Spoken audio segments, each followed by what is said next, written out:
Adolfo López Mateos fue el 53º presidente de la República Mexicana. Su periodo presidencial empezó el 1 de diciembre de 1958 y terminó el 30 de noviembre de 1964, hijo de Mariano Gerardo López Sánchez y Elena Mateos Vega. Nació el 26 de mayo de 1908 en Atizapán, Zaragoza, en una familia de clase media.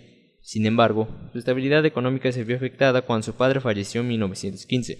Ya en la Ciudad de México, Adolfo estudió en el Colegio Francés con la ayuda de una beca. Luego estudió en la Escuela Nacional Preparatoria entre 1923 y 1925. Más tarde, en 1926 se fue a vivir a Toluca, en donde estudió en el Instituto Científico y Literario. Adolfo López Mateos fue un profesor de literatura e historia en el Instituto Científico Literario de Toluca, hasta que llegó una de sus grandes oportunidades. El diario El Universal hizo una convocatoria para un concurso anual de oratoria para los estudiantes de nivel preparatoria o carrera de Derecho. Con solo 18 años de edad, Adolfo participó en dicho concurso el 20 de mayo de 1929. Ganó, y así fue como comenzó a triunfar en la política. Cuando José Vasconcelos realizó su campaña presidencial, López Mateos fue quien se encargó de ser el orador en el proceso electoral. En 1930, decidió estudiar Derecho en la Escuela de Economía de la Universidad Nacional Autónoma de México. Más tarde, fue coordinador de la campaña electoral de Adolfo Ruiz Cortines para la presidencia de México, y a su triunfo, López Mateos hizo cargo de la Secretaría de Trabajo y Previsión Social de 1952 a 1957. De ahí surgió la candidatura presidencial en la que se le reconoce como uno de los presidentes más carismáticos y queridos por la nación. Pasando a los aspectos políticos del sexenio de Adolfo López Mateos, el primer punto que podemos mencionar es que trató de equilibrar los procesos electorales, para lo cual realizó una significativa reforma a la ley electoral. Otro hecho importante fue el surgimiento de la revista política. Posteriormente, López Mateos estrechó los lazos de México con la Organización de los Países No Alineados y apoyó al gobierno emanado de la Revolución Cubana.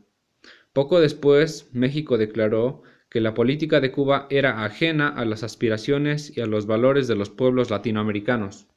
También se rompieron las relaciones diplomáticas con Guatemala porque ésta realizó un ataque aéreo a México. Luego de que el gobierno de Adolfo López Mateos había negociado con John F. Kennedy la devolución a México de El Chemisal, el presidente de los Estados Unidos visitó la Ciudad de México. En 1959 fue reprimida enérgicamente una huelga de ferrocarrileros que no estuvieron de acuerdo con las resoluciones legales establecidas por el gobierno. Otro hecho importante que aconteció en el gobierno de Adolfo López Mateos fue que se reformó la Constitución de la República para establecer la participación de las minorías en el Congreso de la Unión, además, claro, de los diputados del partido. Por su iniciativa fueron aprobadas las nuevas leyes orgánicas de las Secretarías de Estado y Federales de Turismo y del Trabajo. Por último, la SECOP se divide en dos secretarías independientes, la Secretaría de Comunicaciones y Transportes y la Secretaría de Obras Públicas. Aspectos económicos. En 1960 nacionalizó la industria eléctrica, ya que anteriormente dicha industria fue controlada por otras empresas del extranjero.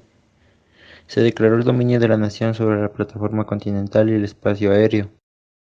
Más de 300.000 hectáreas comenzaron a ser utilizadas para el cultivo gracias a 1.000 obras pequeñas de irrigación. Intervino en favor de Cuba cuando éste se declaró socialista y se puso a que fuera excluida de la Organización de los Estados Americanos.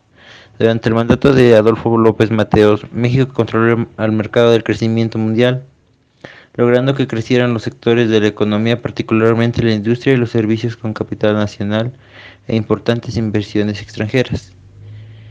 El Estado de México adquirió la mayoría de las acciones de las empresas generadoras de energía eléctrica. Se mejoró el nivel socioeconómico de los mexicanos y la industria creció en 51.9% como resultado de las significativas inversiones en los sectores automotrices, petroquímicos, mecánico y de papel. La economía mexicana tuvo un gran incremento con la ayuda de quien fungió como secretario de Hacienda, Antonio Ortiz Mena. Aspectos sociales. En 1959 se creó la Comisión Nacional de los Libros de Texto Gratuitos, CONALITEG, encargada de publicar los libros de texto para los alumnos de educación primaria del país. El 30 de diciembre de 1959 fue creado el Instituto de Seguridad Social al Servicio de los Trabajadores del Estado, ISSSTE. Se estableció la repartición de los desayunos escolares. Se edificaron 50.000 viviendas populares. Continuó con el reparto de las tierras a los trabajadores del campo. Se impuso en marcha el mandato constitucional que establece el reparto de utilidades a los trabajadores y sentó los lineamientos para la fijación de los salarios mínimos. Consiguió reprimir los movimientos de ferrocarrileros, maestros y telefonistas. La huelga ferrocarrilera fue declarada inexistente y ilegal por las autoridades laborales. Estableció que todos los trabajadores recibieran un aguinaldo a finales de cada año, en diciembre, el cual es un pago especial cuyo valor se calcula con base a los días trabajados.